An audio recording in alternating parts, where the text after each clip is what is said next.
Always do it on my own, so I gotta get through it. And the only thing I know. Well, the Minnesota Timberwolves just got an important offseason, the most important in the NBA right now. Well, let's start because Glenn Taylor, the owner, just is selling the team right now. So whoever the new owner is, hopefully the right decision might come because they could lose their superstar or they might move the team. I'm not sure, but let's take a look. What's up, guys? Welcome back, guys. Welcome to the channel. Back to the channel, and today I am be breaking down the Minnesota Timberwolves realistic 2020 off-season plan. Now, yes, that was like 3 months news. He sold the team, but I decided to break this trade down. Seems like I made one on top 5 trades for the Minnesota Timberwolves. Now we're gonna break down their off-season.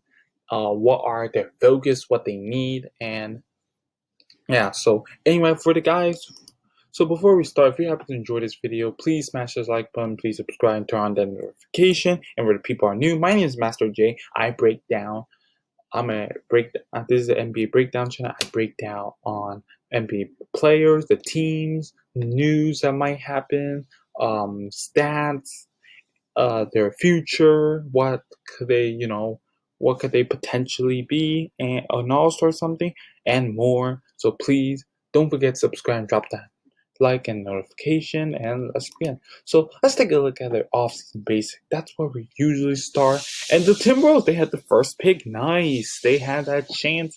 I mean, the Warriors would have got it, but the Timberwolves got it instead, and they got the 17th pick, which is Brooklyn's pick. They have 0 cap space. Their needs are defense. That's their main big need. We'll be diving into that. Then shooting, depth, and coaching. Now, relevant free agent, they have Malik Beasley and Juan Hernan Gomez. Now, they should just sign both, man. Malik Beasley and Juan Hernan Gomez.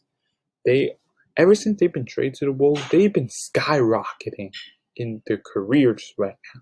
So let's take a look. Let's take a look at draft. That's what we're looking at.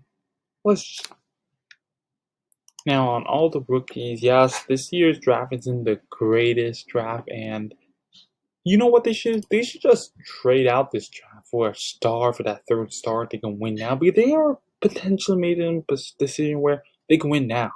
And if they don't get the message, they might end up losing their star. So let's take a look at the trades.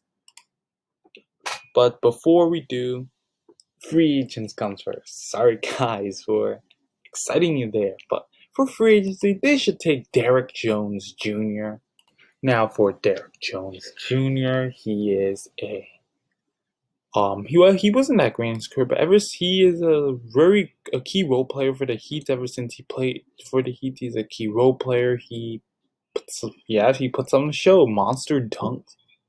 He's a pretty good defender himself, and this dude will fit in the Minnesota Timberwolves system as their bench player. I mean, they need defense, and this dude is everything. Well, not everything but defense, but this guy is defense. He could put on a dunk show, man. Next region, they should go for Jeremy Grant. Now, Jeremy Grant is a 2-and-D player. He could shoot the threes very well. He's been shooting around 40% this season, and he contributed big in the playoffs with the Nuggets. That is maybe some of that is the bubble effect, but this dude is also a great defender. He is what the Timberwolves need, and he will benefit them probably as a bench player. I'm not sure, but he could play for that power forward where he could probably fit with talent. So the Wolves fit a lot of power forwards with talent. None of them actually fitted. But let's get to the exciting part in trades. In the first trade, they should trade James Johnson in their first pick for Al-Farouq Aminu and Jonathan Isaacs. Now, Jonathan Isaac, yes, he came from Achilles, so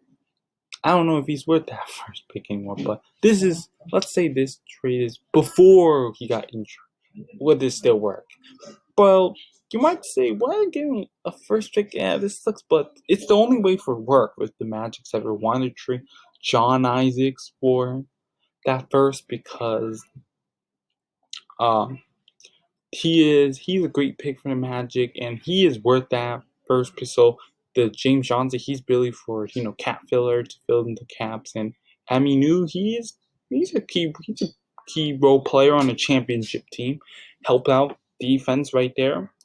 And then let's take a look at Drew Holiday's to the Timberwolves as they send Pelicans, James Johnson, Murray Spellman, and 2021 pick, and a signing trade for Malik Beasley, $8.5 million per year. Now, the Pelicans do this, finally train Drew, building around Zion. Malik Beasley, he could play that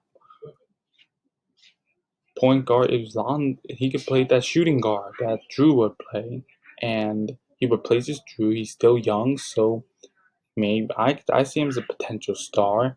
As Omar Spellman, young prospect, their first pick, they can get another first pick this year, and hopefully, probably get LaMelo. I don't know. Anthony Edwards, James Johnson, cap filler. Now Timberwolves Drew fills their role in defense and offense. He's a star, and yes, he did lower his value a bit, but this is still worth it. Now, a dream trade. Let's take a look at Devin Booker. Yes, this dream trade won't happen, so please don't comment and say this will never happen. This won't never happen. It is just dream trade. Read. So they sent a whole horde for Devin Booker, a bunch of 5 first-round picks. But remember, this is what stars are worth. They're worth this much. You trade Paul George, he was worth like 5 first-round picks, 3 for 80, and he only had like one more year in his contract. Now let's take a look at the second dream trade where Ben Simmons. Now they did say Darren Moore is in the office. They might trade for LaMelo. Now here's a trade for it. Ben Simmons there, and now LaMelo Ball, yes, he is. He might drop in the draft later, but because of his low performance on the NBA pre-draft, but he is still available, and he is the point guard who can contribute. Maybe I don't know about contributing now, and his defense is bad, but the they could wait for him to develop. But they could win now, so I don't see them trading for LaMelo. That's why it's a dream trade. And that is about today. Hopefully this really helps out the Wolves. And that is enough. And this is me signing out.